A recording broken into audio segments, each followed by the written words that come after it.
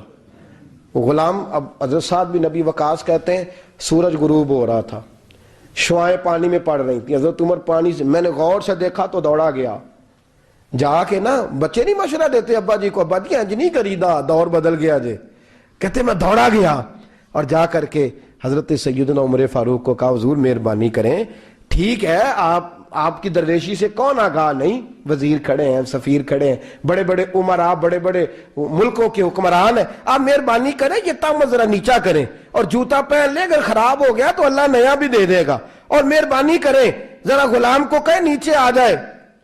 حضرت عمر کہنے لگے تمہیں کیا تکلیف ہے؟ کہا حضرت جی وہ وزیر مشیر کھڑے ہیں، یہودی ہیں، عیسائی ہیں، نجرانی ہیں، وہ بڑے بڑے مذاہب کے اور بڑے بڑے ملکوں کے ہیں، آپ کا بڑا نام سنا ہے۔ حضرت سیدنا سعد بن نبی وقاص فرماتے ہیں میرے ساتھ اتنا ترش رویہ حضرت عمر کا پہلے کبھی نہیں ہوا، کہتے ہیں ماتھے پہ شکن آیا اور کہنے لگے تجھے تیری مار ہوئے، ان 4 لوگوں کے لیے میں اپنے نبی کا طریقہ چھوڑ دوں، ان 4 دنیا داروں کے لیے نبی پاک کا طریقہ چھوڑ دوں؟ فرمانے لگے سر سے پگڑی اتاری حضرت عمر نے جلال میں، فرمانے لگے میرے سر پہ جو بال ہے نا یہ مجھے کسی دنیا دار نے نہیں دیے، یہ ساری عزتیں مجھے آمنہ کے لال نے عطا فرمائی ہے، اور میں ان محبوب کا طریقہ ان 4 لوگوں کی خاطر چھوڑ دوں؟ فرمایا قرآن کہتا ہے ان اللہ یأمر بالعدل والاحسان، جب میں نے خود عدل کا تقاضا یہ رکھا ہے کہ کبھی وہ بیٹھے گا کبھی میں بیٹھوں گا، باری یوز کیا تو میں کیسے بیٹھ جاؤں؟ حضرت سعد بن نبی وقاص فرماتے ہیں اسی درویشی میں سلام اس پر کہ جس نے بادشاہی میں فقیری کی، کہتے ہیں اسی درویشی میں حضرت عمر پہنچے تو جو پہلے ڈرا کرتے تھے جب حضرت عمر آئے تو انہیں کامتے بھی دیکھا، روب اور بڑھ گیا، ان کے دلوں کے اندر حضرت عمر کا دبدبا اور بڑھ گیا، اور میرے کانوں میں کہنے لگے سعد پہلے سنا تھا لیکن دنیا سچی کہتی ہے جو حال محمد اور محمد کے غلاموں کا ہے صلی اللہ علیہ، وہ دنیا میں دوسرا کوئی حاصل کر سکتا؟ آج ہمارے پروٹوکول، ہمارے دبدبے، ہماری انا پرستیاں، ہمارے دعوے، ہمارے طریقے، میرے عزیزوں لوگ ہمیں آ کے مثال دیتے ہیں، کہتے ہیں یورپ کی فلاں گلی میں یہ ہوتا ہے، میں نے کہا وہ گرد راہ کو نہیں پہنچ سکتے، یہ ساری چیزوں تو میرے مصطفیٰ کے غلاموں سے حاصل کیا، لوگ ہم نے چھوڑ دی، غیروں نے اپنا لی۔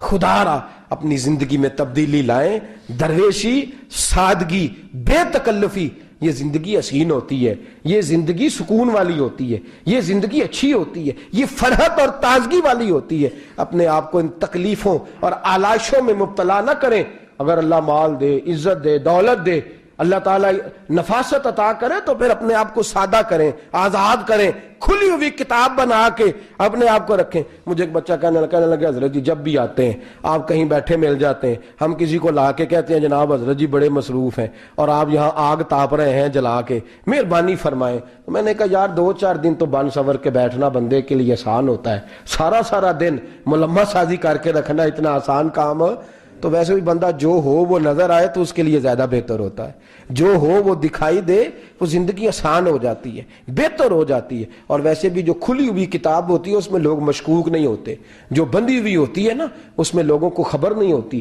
کہ نہ جانے یہ کیا معاملہ ہے۔ میرے عزیزو اپنے آپ کو بے تکلف بنائیں۔ بے تکلف سے مراد یہ نہیں کہ جیسے بے تکلفی ہم نے ایک غلط چیز کا نام بے تکلفی رکھ دیا ہے کہ جو آدمی بات پہ ٹھٹھا کرے، بات میں مذاق کرے وہ بے تکلف ہوتا ہے، یہ تو بے تکلفی اسلام اس کو پسند ہی نہیں۔ بے تکلفی سے مراد یہ ہے کہ جھوٹی انا نہیں بنائیں، جھوٹے معاملات اپنے گرد نہیں اوڑیں۔ اپنی اگر اللہ آپ کو بہت زیادہ مال و دولت دیتا ہے تو جتنا وہ مولانا رومی کہتے ہیں جتنا ٹہنی پہ پھل زیادہ لگتا ہے نا اتنی وہ ٹہنی جھک جاتی ہے، جو اکڑی ہوتی ہے سمجھو وہ خالی ہوتی ہے۔ اگر آپ پھلدار ہیں تو پھر آپ کو جھکے، پھر آپ کو با اخلاق ہونا چاہیے، با مروت ہونا چاہیے، پیار والا ہونا چاہیے۔ زندگی میں اس چیز کو ضرور اپنائیے۔ بڑے لوگ وہی ہوتے ہیں جن کا کردار بڑا ہوتا ہے، بڑے وہی ہوتے ہیں جن کی بات بڑی ہوتی ہے، کوئی باتوں سے اور پروٹوکول سے کبھی بڑا نہیں ہوتا، ہمیشہ مدحت خیر الانام